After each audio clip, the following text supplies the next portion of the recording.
Good morning, everybody. Happy Valentine's Day. I got up thinking about different Valentine's Days in my life. Uh, Different men, different times. Um, the things they did to make the day special for me. I know some of you know. Neil surprised me with a cruise on the Love Boat. I think it was the inaugural village.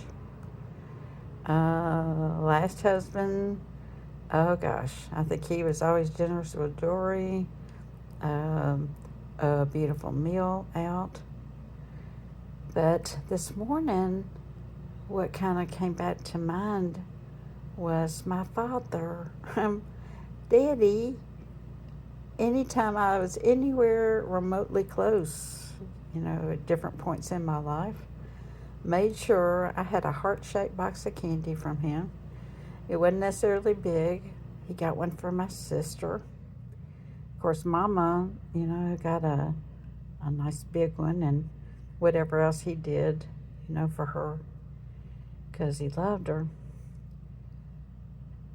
Anyway, while I'm thinking about the beautiful memories and being made to feel loved, I was thinking about what a contrast to that which is in the news and the forefront of most all of our minds, if we care about others. I never had to be scared of my dad. He was a good man and he loved us and he knew right from wrong. He had so much integrity. He worried about us all the time, and he especially tried to keep Mom and me and my sister safe. I remember, when I moved out after I got back from, college, he'd be sitting on a stoop outside my apartment making sure I got home okay from like a date or, like maybe I'd have to travel for work or something. I meant, as upset and as hurt as I've been, thinking about things that happened over the years that shouldn't have, from the male gender in my life. How blessed I was to have a daddy who loved me and who would never have hurt me on purpose. My heart goes out this morning to those who were once little girls who didn't have daddies to protect them, who didn't have daddies who loved them at all. It's heartbreaking. I hope that someday they have a protector if they haven't, since. I do. I hope for them that they have friends, other women, unlike what we're seeing with some of our government people who don't seem to have any sense of heart,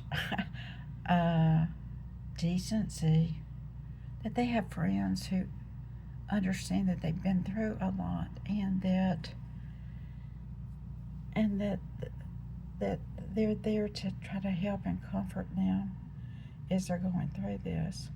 Let's all pray for those victims.